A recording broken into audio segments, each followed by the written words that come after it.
So today I have Norm Tate with me, 1968 Summer Olympian in Mexico City. He performed in the triple jump. He also is in the Penn Relays Hall of Fame, and he is currently the sprint and hurdles and jumps coach at Rowan University. Coach, nice to see you again. Thank you for coming and giving me this interview. I really appreciate it. I think the last time I saw you was my senior year of high school at Penn Relays on the field. We took that picture. I think That's that's the right. last time I saw you. It's been too long. I know. I was surprised when your pops, called me and he said you were working for ESPN. I said, what? I was thinking you were still in school somewhere, man. And so, but uh, it's great seeing you though. Great seeing you. Thanks, Coach. It's nice seeing you too. I know this coronavirus is out here. It's taking a toll on all of us. So I wanted to first off just start off by asking, how are you? How are you handling this coronavirus? How has it, affected you so far, and how you kind of trying to stay safe? Okay. The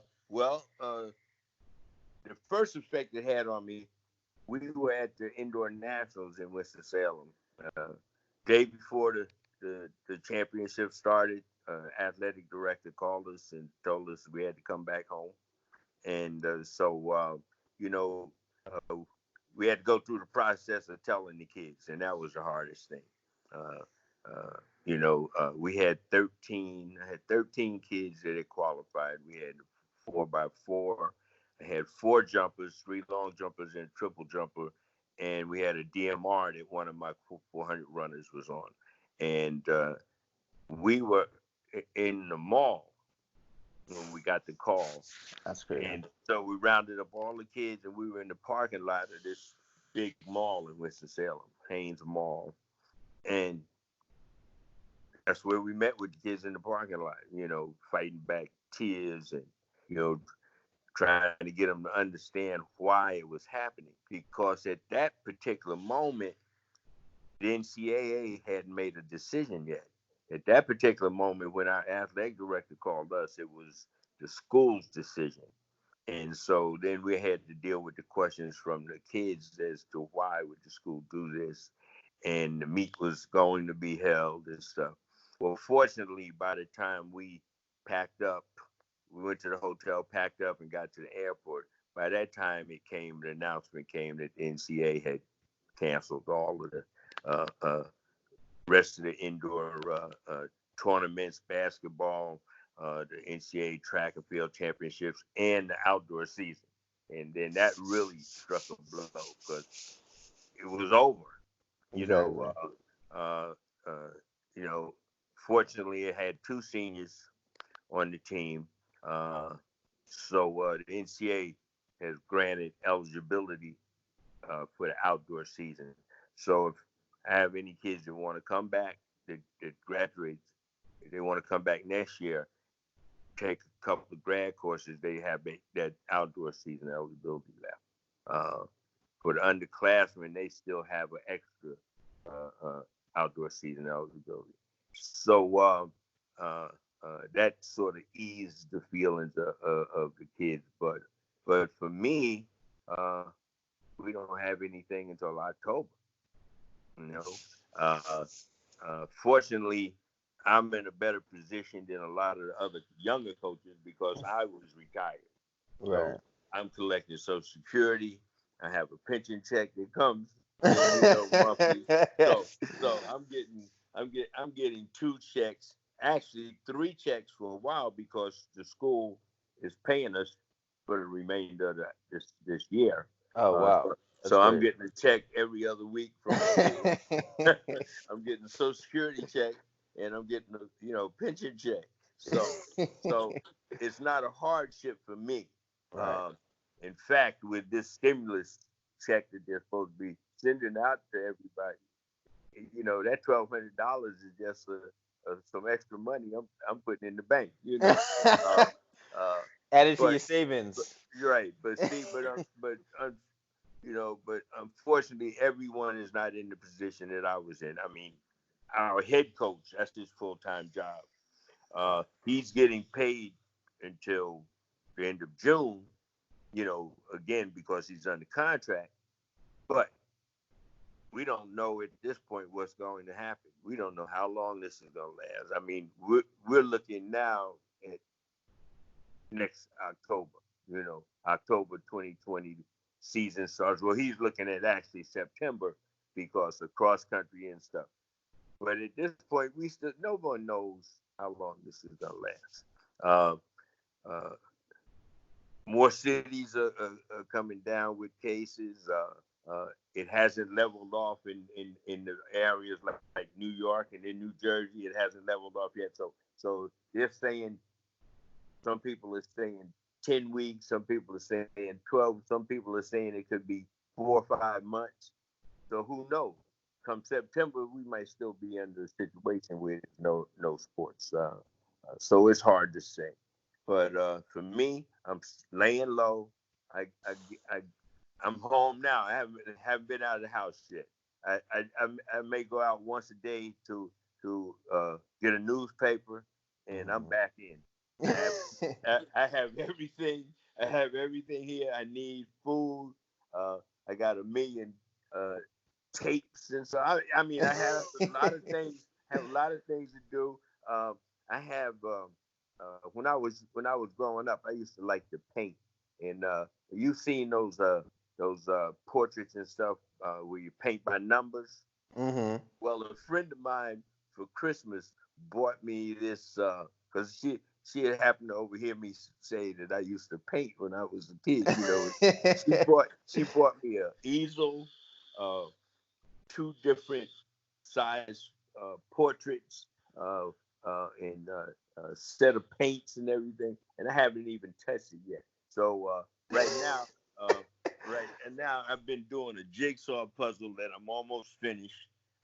It's 1,000 word jigsaw puzzle. When I finish that, the next project, I'm going to take out one of these portraits. I'm going to become a painter again. There you go. So, There you yeah. go. Back to So I'm your finding things to do here where I don't even have to, the only thing that I miss is that I had been going to the gym regularly, and Planet Fitness shut down for until further notice. So I've been doing a little exercise, here I got a little exercise mat. I stretch out. I'll do some sit-ups and some push-ups, and I have some dumbbells, just to stay busy. And then this past week, I've been going out every morning and taking a walk for about 2 miles. I haven't done it today yet. I may not even go today, but just to, get some exercise in. Because I go to the gym and ride a bike or use the treadmill and stuff and work out on the machines, some light work on the machines, because I'm used to being active. And with there not being any practice or anything, it's just gets to be boring and stuff and sitting around. Lucky, I have a high rate of metabolism. I haven't gained a right. pound in like 50 years, stuff, and stuff. So I'm, but just sitting around, I decided to do something. But then I said, well, let me put this jigsaw puzzle together. I'm almost finished, and then I'm gonna start painting. I even have a USA beret from the Olympics that USOC sent me. Uh, by being a former Olympian, occasionally USOC will send out stuff to former Olympians of like hats and stuff like that, as a keepsake. And so I have a beret. I said I'm going to put the beret on and get my little paintbrushes and paint this picture up with these numbers and stuff, And so basically I'm having fun, I missed the track portion because I love coaching, and I've been doing it for so long that the first couple of weeks, man, I was like, oh, I got a great vacation. Then after that, it's like, oh, boredom set in, and then some of the kids start calling me for workouts. So I put together some workouts and sent out to all of the kids, and hopefully they'll be able to do them. A lot of the schools are closed up. They have their tracks shut down and everything. Some of the kids have found places to work out, like in the parks and stuff. But so I told them, just it's not like you're training to run in a meet, but just stay in shape because we have next year. And Right. and we had a good team this year. We won the conference for the sixth straight year, indoors, and we were on the verge of being six straight outdoors. And like I said, indoors I had 13 kids that qualified for nationals. Outdoors Wow. we would have many more because we have three good javelin throwers that would actually have qualified outdoors. So we would have had a chance to compete for the national team championship for Division Three. So I told them, this year's gone. Stay in shape, and we'll all be back next year, and Yeah. hopefully even better and stuff. Yeah. Yeah, you just got to keep looking forward, and I know that's got to be tough on them losing your senior season to something like this that's just so uncontrollable. It's got to be a hardship for sure. But Coach, I kind of want to ask you about since we're just in unprecedented territory, what does not having the Olympics mean? Like, not a lot of people understand the totality of what that means for the world and especially for our country. Um, you mentioned before we started the interview about how this is only the second time the U.S. hasn't participated in the Olympics. Just talk to me about this whole situation, what this actually really means. It's the Olympics is, well, for track. It's not just track. It's basketball. It's gymnastics. It's swimming. It's a total athletic event that is probably the greatest event athletically that's ever held. Uh, you have the NBA championship. You have the Super Bowl. The Olympics is every 4 years. Athletes make all kinds of sacrifices to compete and showcase their talents to the entire world against individuals from the entire world, you know? And and it's just something that you say, like I can say, and then we have a slogan. They say, once an Olympian, always an Olympian. They can't take that away from you once you make an Olympic team. That's forever, ever part of your legacy. And not to be able to go to one, like I think the, the thing that hurt some of our athletes in the past was when the United States boycotted the '80 Olympics. Those athletes they made an Olympic team. Uh, the president made the decision. It wasn't a decision that came about because of something like this coronavirus, where the whole world is not competing. They held an Olympics in 1980, and our athletes weren't allowed to go. Uh, uh, and even though in their mind, well, not in their mind, in other people's mind, they made an Olympic team. But to the athletes themselves, it was like they were shortchanged. It was like, well, I didn't get a chance to compete. Now you have athletes from all over the world feeling that same way, although they still may get the opportunity because they're saying this one is postponed until next year. Uh, Right. but not to have it this year is not only affects track and field, it affects basketball, gymnastics, swimming. It's just probably the biggest void we will have in athletics this summer is no Olympic Games. Uh, because and it's not just us, it's the whole world, you know. And then you're talking about a country like Japan. A lot of people don't realize when these companies host Olympic Games, most companies go in debt for years because of the cost of Hmm. venues and stuff. So for a country like Japan that's not as financially stable as the U.S. or some of the other, or England and stuff, and they're probably deep in debt because of the cost of the venues that's a brand new stadium. They had to build a Hmm. lot of other venues and stuff.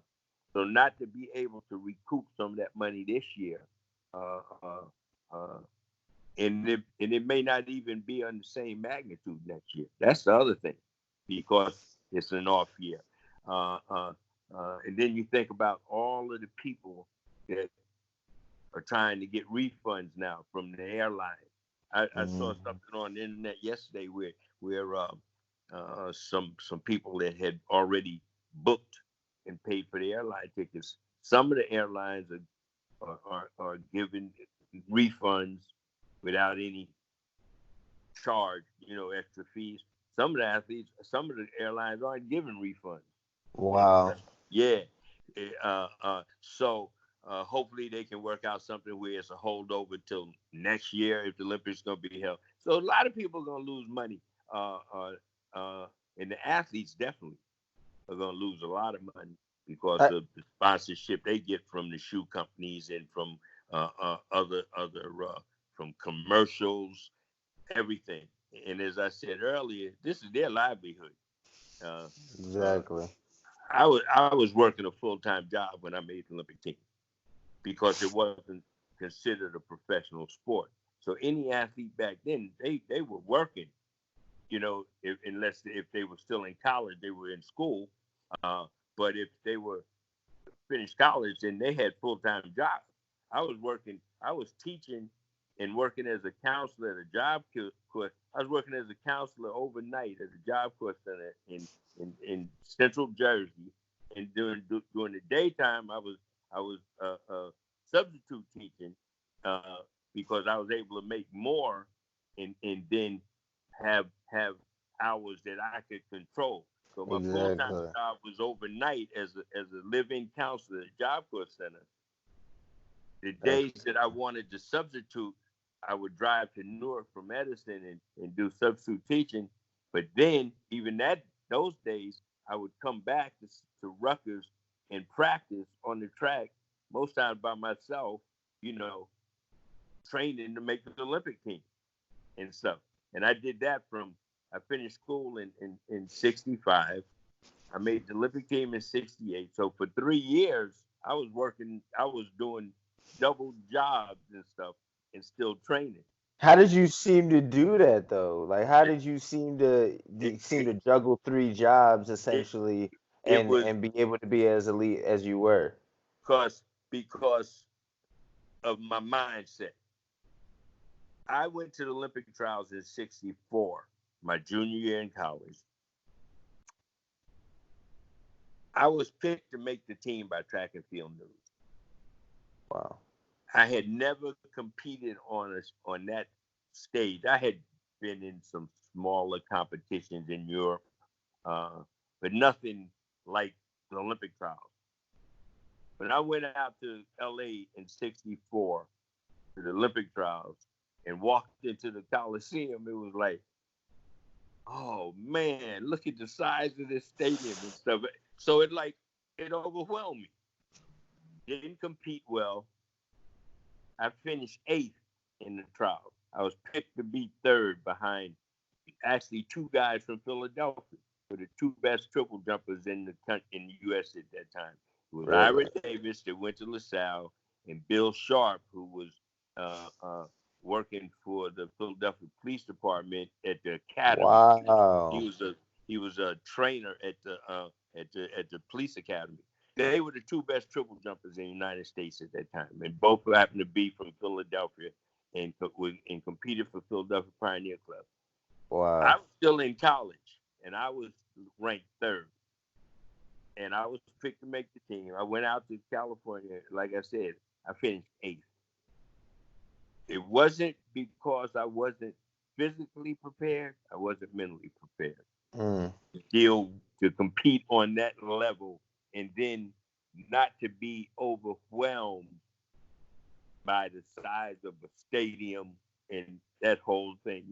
I got caught up. I walked into the Coliseum. I like paralyzed almost. So I didn't compete well. Well, I came back home and went back to school, and I felt like I'd let my coach down. I'd let my mom down, my friends, my schoolmates, I felt I let everybody down. And I had made up in my mind at that point that 4 years later, I was going to make the Olympic team. And it was harder then than it is now because there wasn't a world championships back then. So it was every 4 years. It was Olympics. Wow. So you didn't Okay. have that every 2 years. There was world championships Mm-hmm. compete in and stuff. So it was like a sacrifice for 4 years. I knew I had to work because it wasn't a professional sport back then. It was all amateur. So I knew I had to work because once I finished school, I was living at home for a while until I got my own place. And by becoming the counselor at the Job Corps Center, I had a room there at the center because I was a live-in counselor overnight. So Mm-hmm. so so so I only had to worry about staying at home, on my days off. I had 3, and it was an odd work schedule because it was high intense. You were living with the age for Job Corps Center then was 16 to 21, and Wow. some of That's a these big kids, age gap. yeah, some of these kids were bad. I mean, I had kids from Watts, L.A. I had kids from Houston, Uh, Texas. I had kids from Harlem, and they were all thrown in here together. And in the dormitories were these old Army barracks from Camp Kilmer. They housed Army guys in World War II, and so it was like a U-shaped made building. In the center, in the front, was where the bathrooms and showers were. They connected the 2 wings. There mm-hmm. were 32 kids on each wing and a counselor for each wing. And on the weekends, one counselor was off every weekend. So every other weekend, I was off. And that one counselor had all 64 kids that he had to deal with over, just for those 2 days. So, so 1 week you work 4 days, then you off 3. The next week you Wow. work 3 days and we're off 4. But they didn't want you there every day under those kind of conditions. Right. So in a 2-week period, you only work 7 days, but you got paid for you got paid for 80 hours, although you never worked 80 hours. You got paid for 80 hours every 2 weeks, and you only worked 7 days in those 2 weeks, period. So that gave me the time to train. So it was great. It was a full-time job, and then I was able to work in practice time. But it was something I did because I wanted to make the Olympic team. And fortunate enough in '68, I went to the trials and I made the team. So it was my mindset that enabled me to do that and stuff. Or what about talk about especially Olympic athletes like Lolo Jones, who they're at the tail end of their Olympic careers, and this Olympics was kind of going to be their farewell for the Olympics. And now, when you push it back A another year. year, how that affects their training, and especially specifically her, since she does compete in the Winter Olympics as well, how that now affects her training and getting her body ready for the Winter Olympics. Well, she's not going to be able to do both. That's definite.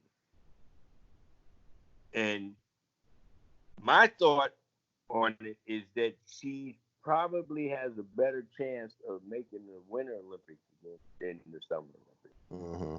I don't see Lolo Jones now at this point in being one of the top 3 hurdlers in the, not the world, in the U.S. That's one of our toughest events For sure. and she's right now. Lolo's not in the top 4 or 5. Mm. Her chances of making the outdoor, of making the team this year would have been slim. Wow. Her chances of making the Olympic team this year outdoors would have been very slim. The odds would have been very, very low. So to be pushed back another year, if she is considering the Winter Olympics, then that's the route that I think she should go. She would probably have a much better chance of making the bobsled chance again then, and that's going to be tough. I mean, she just barely made it, a few years ago. Yeah. Because it's not just on her; it's on her partner.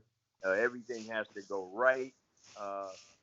So there's no guarantee that she would make the winter team, but her chances would be much better in attempting to make the winter team as the pusher for the bobsled than as a hurdler for the outdoor for the summer games.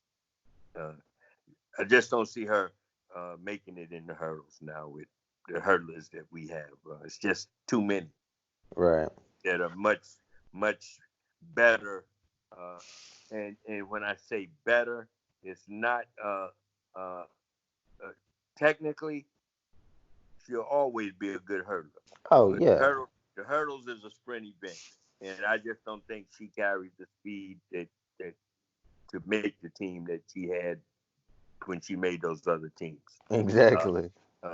If the hurdles is and hurdles, if you know track, the hurdles is a sprint race, and she doesn't have. I mean, I don't. You talk about Lolo. It's going to be tough for Justin Gatlin. I mean,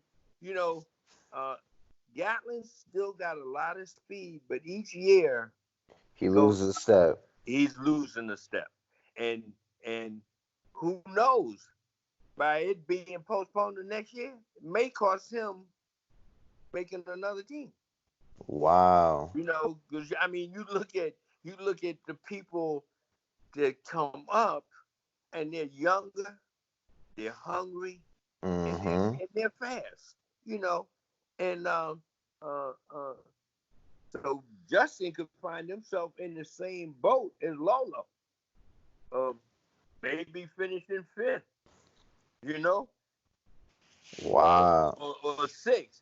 That would put him in the relay pool, and so he could. There's a possibility that he could medal if he finishes fifth or sixth, he could medal by running in the relays. The 4x1. But then if he finishes fifth or sixth, the argument is always going to be, well, are you going to run him in the qualifying round, which you can do, and then take him out and the top four guys run the final? You're right. Or because that same question mark came up this last summer at the World Championships with Allison Felix. Oh yeah. Because she made the relay pool, and then the debate all of a sudden became, well, is she going to run in the final? Exactly. Which would have been unfair to not run your best four, and she wasn't one of the best four. So they ran her in the qualifying round. So she ended up still getting the gold medal. That could possibly happen to Gatlin. But he may not be in the top three in the 100. You have Coleman. Noah Lyles said he's running the 100. You have Ronnie Baker. So you have all of these. I like Coleman. Coleman be moving. I know. I like Coleman. I like if Lyles gets a good start in the 100, then he's gonna be right there because he's beaten Coleman before. Exactly. His start is his issue in the 100, but then Ronnie Baker's there. I mean, it's just so many. Then you got all the new kids. I mean, there's somebody new every year. So Justin is facing an uphill battle.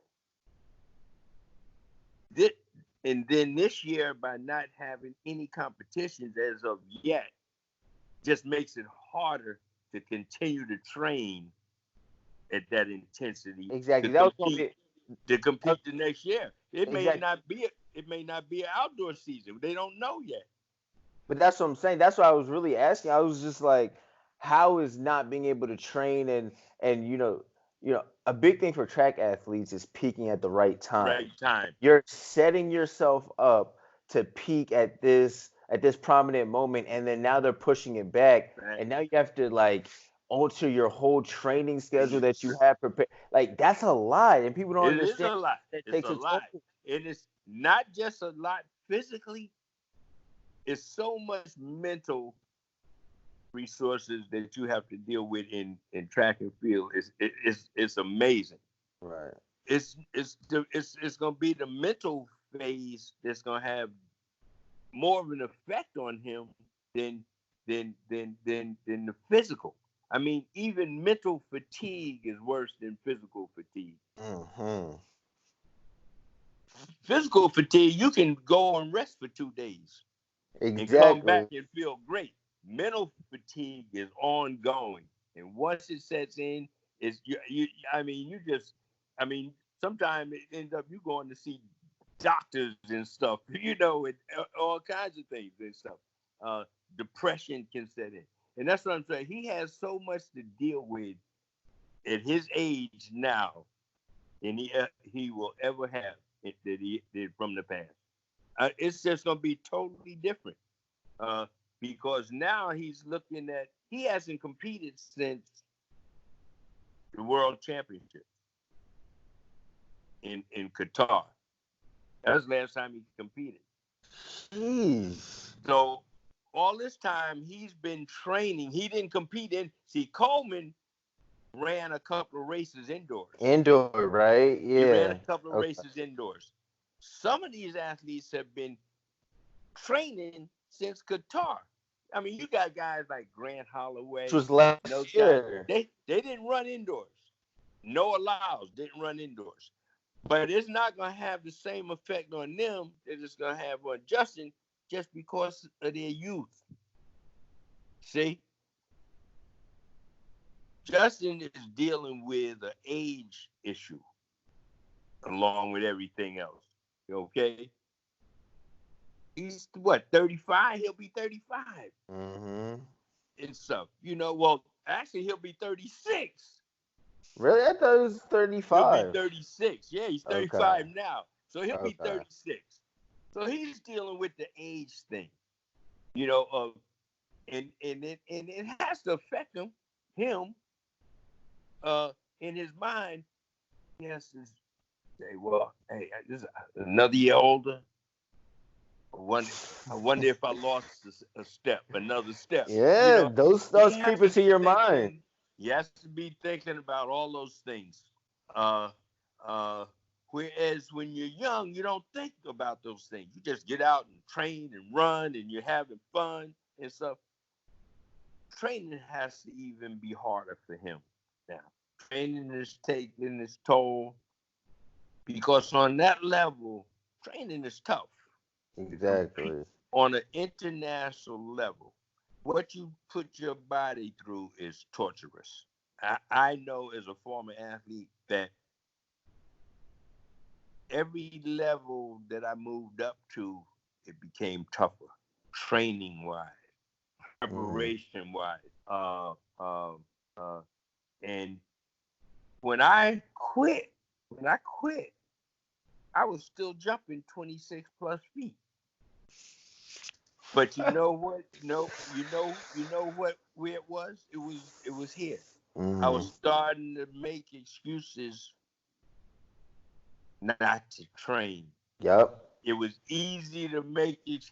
I could look outside, it was cloudy. I said, oh man, I'm not going to practice today. It looked like it's going to rain. When I was younger, I didn't even think about it. If it was raining, you was out there in it. Mm-hmm. Uh, it wasn't any indoor facilities back then when I was competing. There was no indoor, places to train. Everything was outside. So you didn't think about excuses if you wanted to be good. You trained where you could find a place to train, whether it was raining, whether it was cold as hell. you trained. But you know, if you didn't, the person that was living in California that you had to compete against was training. You know, so you care where you lived in this country, you know, uh, uh, you trained under those conditions because you knew that the people you had to compete against were training, regardless of whether they was in a hot weather area or cold weather. They were training, so you had to train. And when you get older and you start doing other things to occupy your mind, you know, in your time, that doesn't become your first priority, training, you know. So you make excuses is is why you don't want to practice a particular day. You know, you can be, oh well, I'm going out tonight. I'm not going to practice. Or Right. it looks like it's gonna rain outside. I'm not going to practice. And once that happens, I don't care how good you were. Once that happens, it's gonna start to have an effect on your performance. And the one thing that I learned over the years from being an athlete was that I got from my college coach, and I never ever forgot it, was that the best athlete is always going to be the best prepared person. So you have to train. You know, you just don't walk out there and be the best you can be without preparing yourself to be that individual. So at 36, is Gatlin going to feel the same way about his training regimen as he did at 26? I don't think he is. But and that's what happened to me.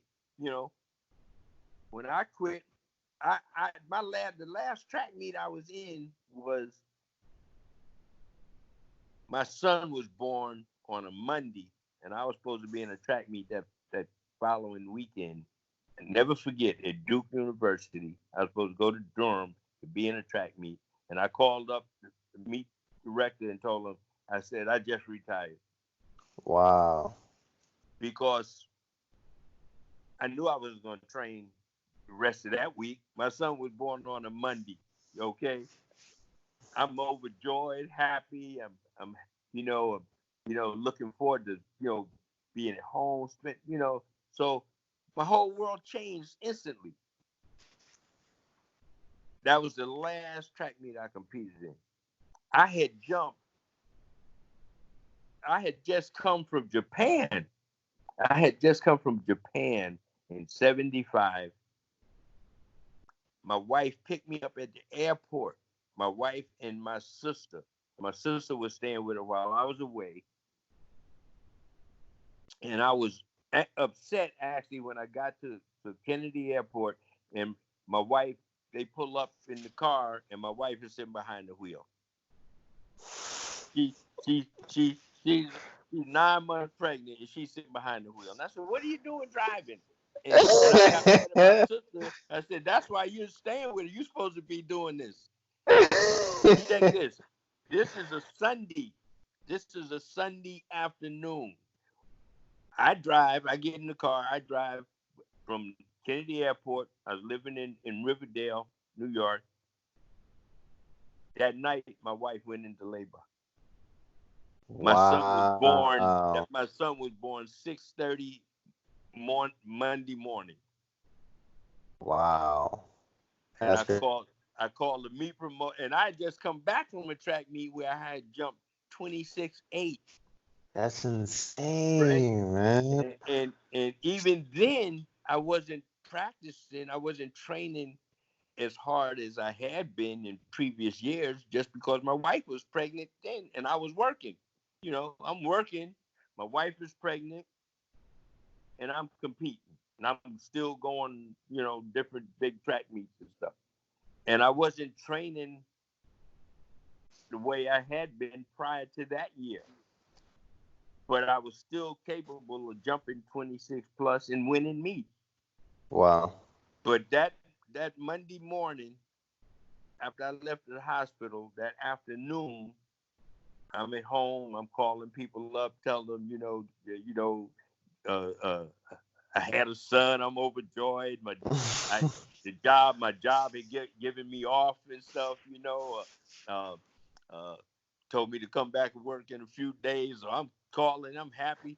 And I was Hey going. man, you have the best jobs in the world, man. I know. They're gonna support you through everything. I know, right?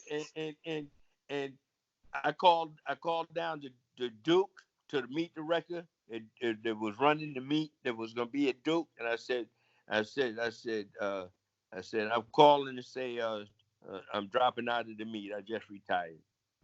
And the guy, I never forget, this Coach Bueller was the coach at Duke then. He was one the meet director, and he said why you quitting, Norm? I said my son was. I just had a son, man. He was born this morning, man. I'm not competing anymore, you know. And I thought about it the next year or two. I kept thinking about it, you know. And every time I thought about it, thought about having to go out there and practice every day and stuff.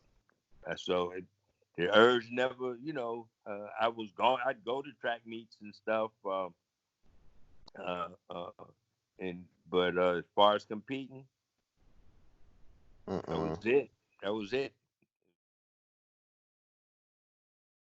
Uh, and our sport is so funny because sometimes the media uh, uh, messes up people's minds, because my take has always been put the person in the limelight when they deserve to be. Because if you don't, then if you put them in the limelight and they don't deserve it, then what about the people that were better than her? You know? And sometimes they look at talking about making our sport better and generating interest. Well, if I'm televising the show, I want to highlight the stars. And I don't care how good you were before. If you're not that good now, then I'm not gonna put you ahead of somebody that deserves to be put in the limelight. But we're in a sport. I mean, track and field is one of those sports where they always want to highlight who they consider, either for whatever reasons, and sometimes I think it's because the image that the person presents. Like, I know for sure that in the London Olympics, when Lolo fell, she got more play in the studio doing the interview than what's her name? Dawn. What's her name? She won. She won the hurdles. She won the hurdles. Dawn. I can't think of her last name. I think you give her last name either. Yeah, but and the other three girls, the top three, they had them all in the studio together, but all of the emphasis was on Lolo. Because that was the story, and that was the narrative that they wanted to play out. And unfortunately, that's really how the media works nowadays. And there's a lot of pricking and prodding and choosing which. And they sort of got upset. They sort of got upset at Dawn and the other girls because Dawn made light of it, afterwards. And they sort of got upset because she did, And I said, well, she had a right to. She was gold medalist. She had a right to be upset, because she was the gold medalist, and that's who should have been highlighted. Okay. Not the fact that Lolo fell. Yeah, and I mean, sometimes it's because of the image,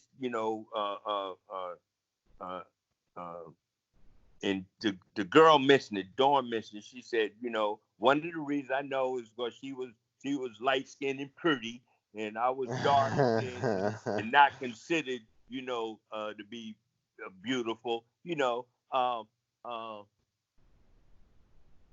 and that same thing is happening to a certain degree in track now on the women's side. Yeah. And it's not the fault of the individual. It's the fault of USATF in the media. It's who they decide to make the face of the sport, and it's not necessarily the best athlete. And I tell you who they're putting in that position to a certain degree already. And she's a beautiful girl. She's my home girl. I know her. I've been knowing her father since he was in high school, because he's from East Orange also. Sydney. Sydney McGlock. Sydney. I knew you was gonna say that. I knew you was Sydney. gonna say And Sydney. I got pictures with Sydney when she was in high school, because she knows me. She knew who I was. Her father went to East Orange High School and then Really? Manhattan. Her father ran 45, 5, 400. Her mother ran the 400 for Manhattan. Ugh. So Sydney got good genes, but Uh-huh.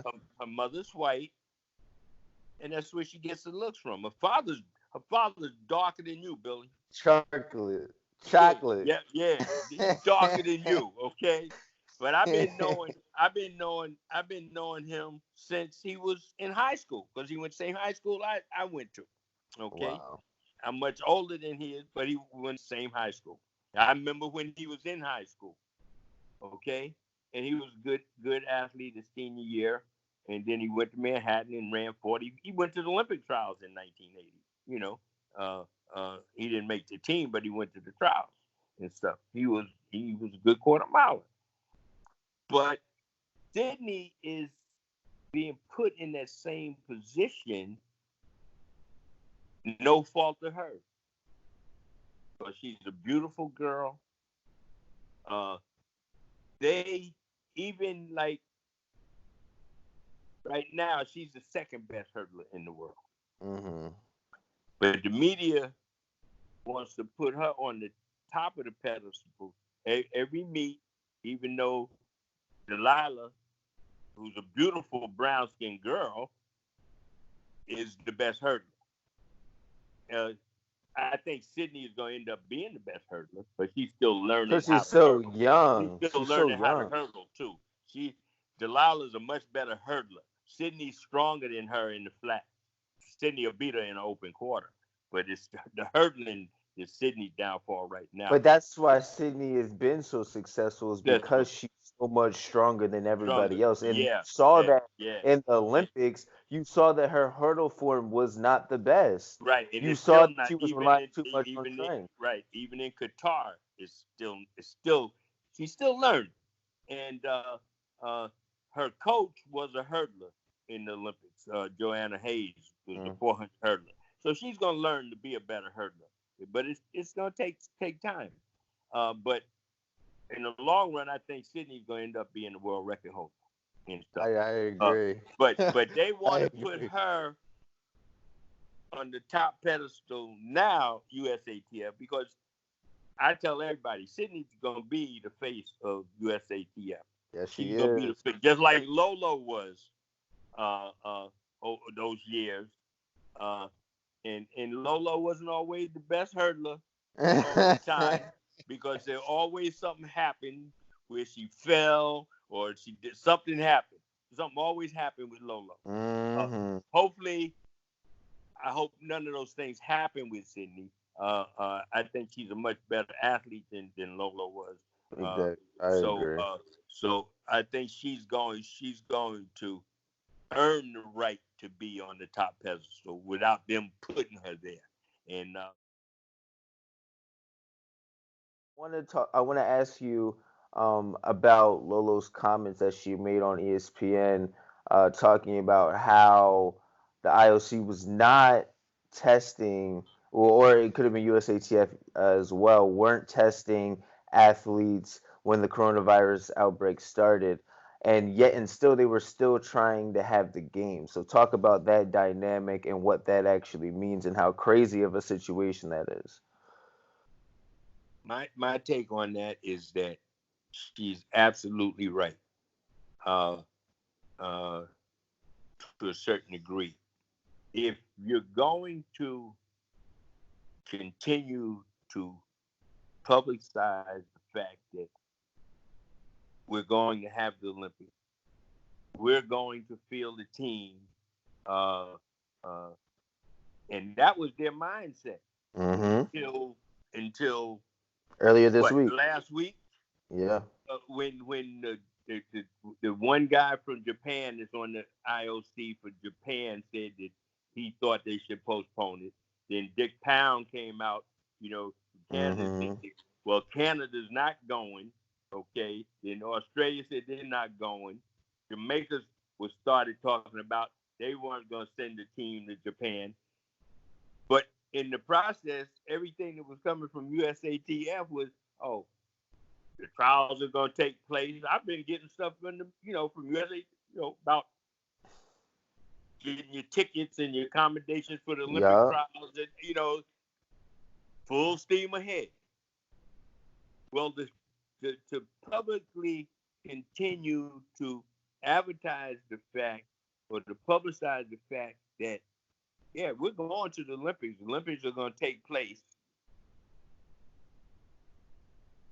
And you would consider not testing the athletes that are going to be involved is a no-no. Some of it's this situation to me, first of all, is they should have set some kind of guidelines. I mean, the whole country, really, should have set some kind of guidelines.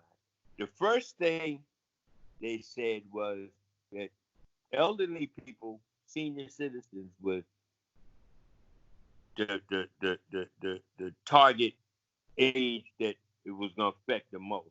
Well, first of all, then come out with some guidelines that, well, if people are starting to come down with it, make sure that all your senior citizens set up to get tested, number one. Okay. If that's what you're saying is the target group that's most susceptible, then make sure that they all getting tested, okay? Because no one knows who was the first person contaminated in this country, and now you're finding out that a whole lot of people are contaminated because they're getting tested. So start testing, okay? As an organization that the CEO is making more than the president of the United States, okay? And Max is my man. I love Max Siegel. He's a great guy. He's done a lot of it. But this guy is making $300-some million a year. Exactly. Okay? Exactly. And he's running an organization that's responsible for us having the best athletes in the world competing on a major stage. You talking about sending them to Japan, okay, to the Far East. But you said nothing about, well, maybe we should get all of these potential candidates for the Olympic team tested, okay? Right. I can't understand that. I can't fathom that. Because if I was still an athlete at this point in time, I would have been raised in the roof, man, about getting tested. If you're talking about sending me over there, okay, to a country where they've already been stricken with the virus. Nobody knows if it's coming back or if it's done over there. Okay, they still got cases over there popping up. So, but you're talking about sending me over there. You said nothing yet about me getting any kind of vaccine. Well, of course, you don't have one. You said anything about me being tested to see if I'm contaminated or, anything, so I blame that. I put that on USATF and USOC. So, and they also stopped drug testing all the athletes as well, which is kind of crazy. I know. I mean, they stopped everything. Like, well, how are you going to prepare to have and to send athletes to the Olympics, yet and still you weren't complying with regular business activities, which would be Exactly, which would be testing and drug testing these athletes Athletes. before the games. And That's right. we know, especially in track and field, Yeah. how much of an issue doping is.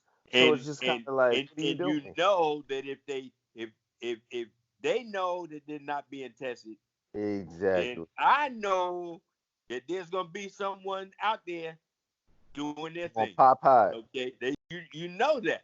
Okay, because athletes use more drugs now than ever because of the fact that it's more money involved. You know, Hmm. and the better they are, bigger they get paid. Whether it's through the shoe companies or through whatever, the exposure they get and they get commercials and stuff. The faster these guys run, the further they jump, all this, the more money they make. And they know that it's only a select group in each event that's making that money. And those are ones at the very top.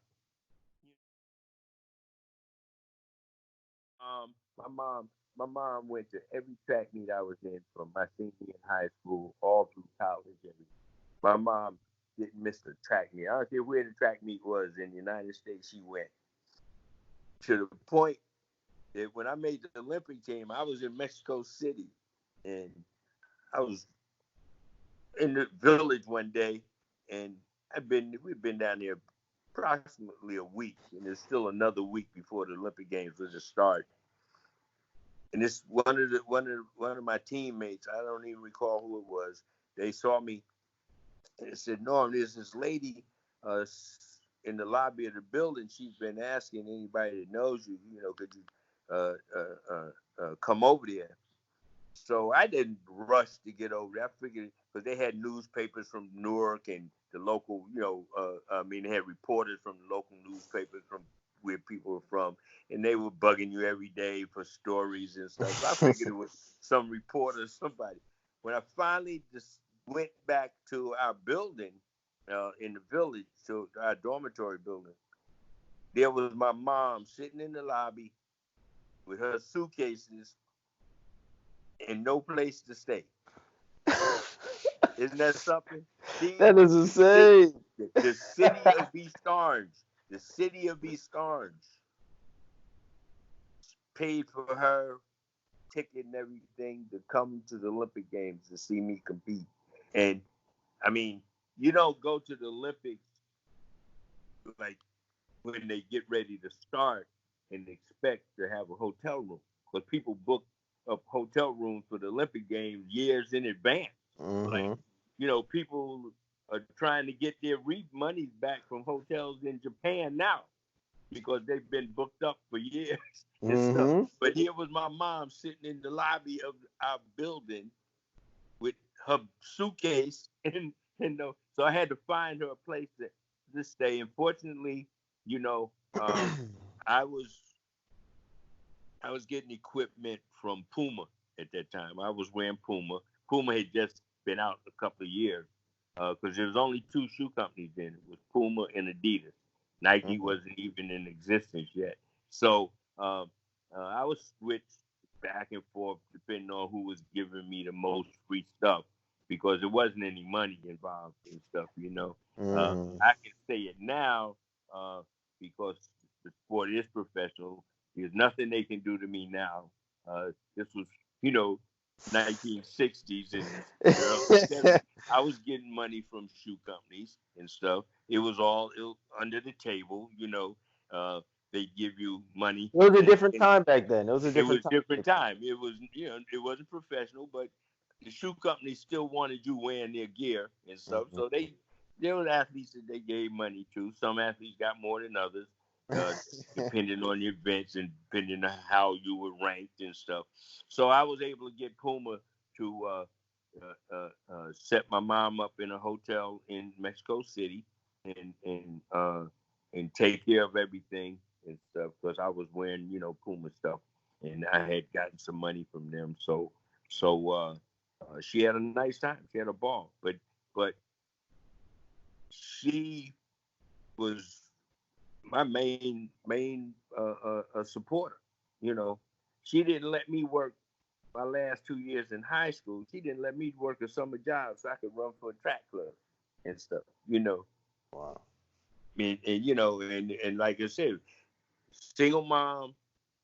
I had two sisters, both young. I was the oldest, but she didn't let me work a summer job so I could run track and stuff. You know, that's how supportive of me she was. And so, but in fact, this year at Penn, they were going to honor the HBCUs this year. Wow. It's been, this would be 100 years that the first HBCU competed in Penn relays was 100 years ago. This year, Penn Relay 2020. So Wow. they were going to honor.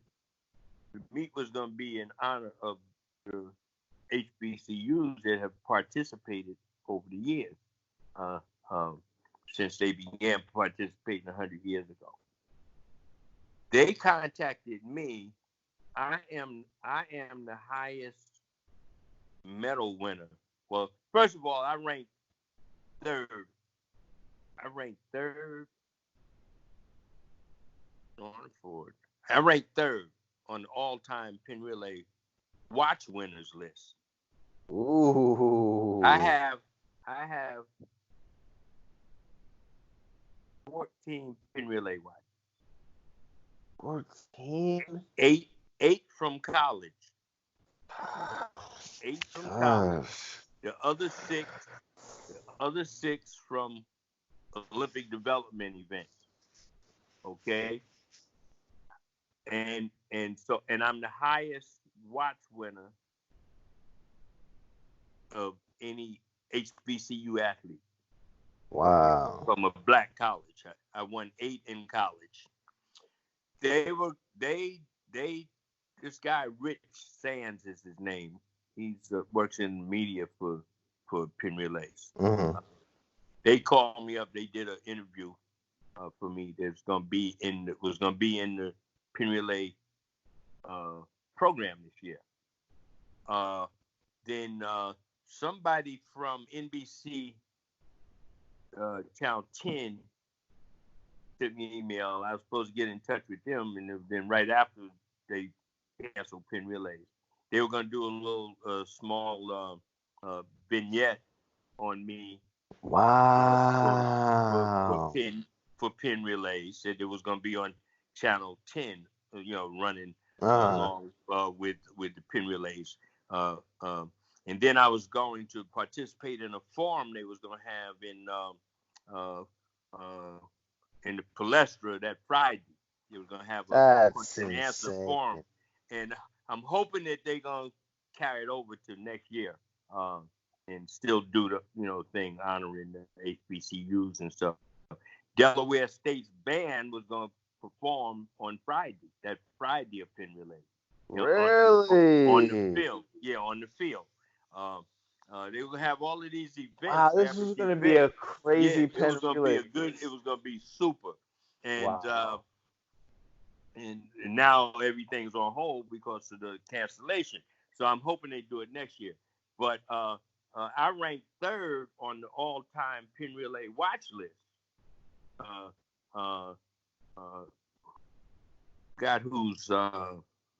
Forgot who's second.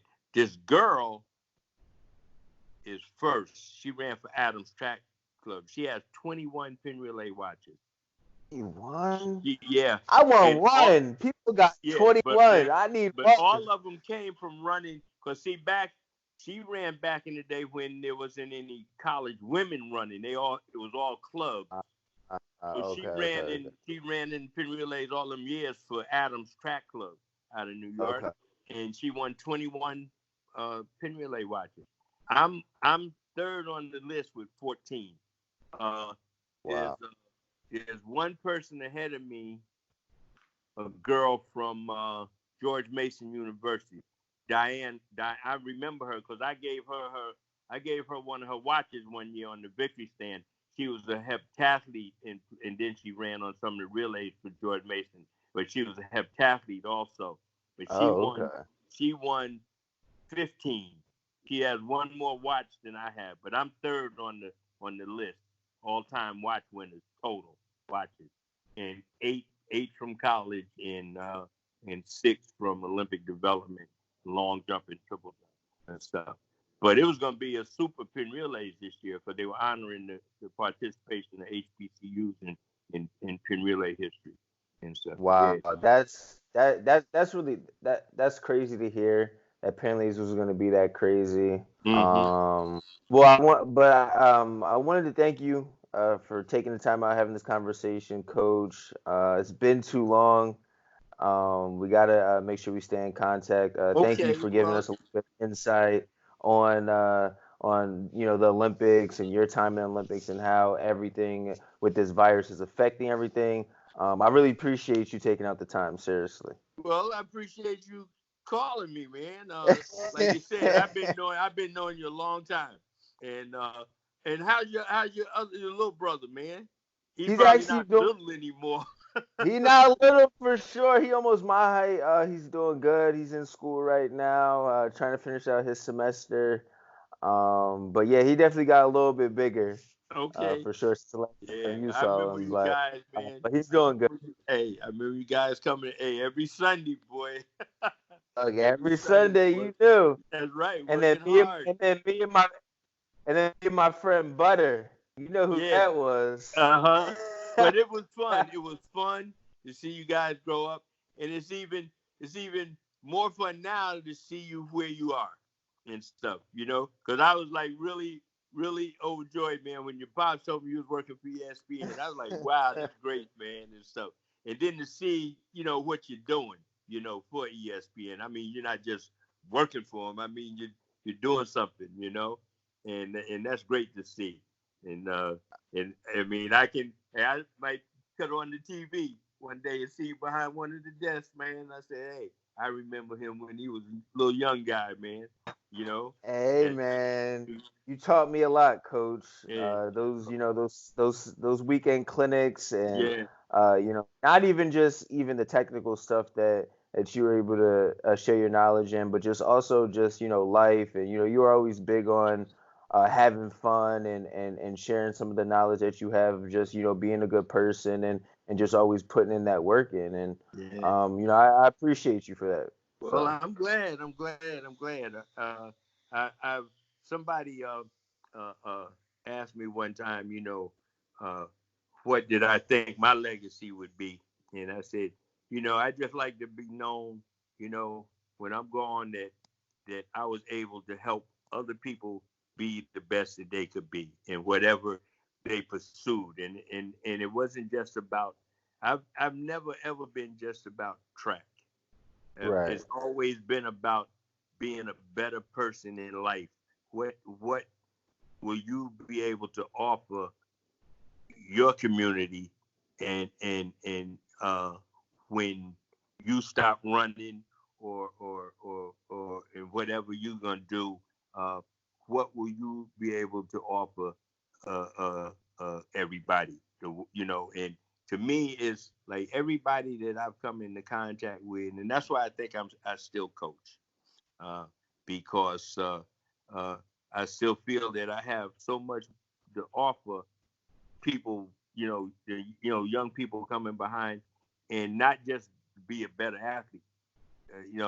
A lot of these kids they want to be the best athlete, and I Mhm. tell them you want to be the best person you can be, regardless of what it is. Whether you're running track, whether you out there helping other people, whatever, you want to be the best person you can be, because people never forget that. And that's the thing Percent. that people will remember about you until the day you're gone. Even after you're gone, they'll say that guy Norman Tate, he was a good person and stuff, And that's what I want people to remember. Forget all of the championships I won and going to the Olympics and all that. People will forget that. They'll always be able to say that, hey, Norm was really a nice guy. He was a great guy. And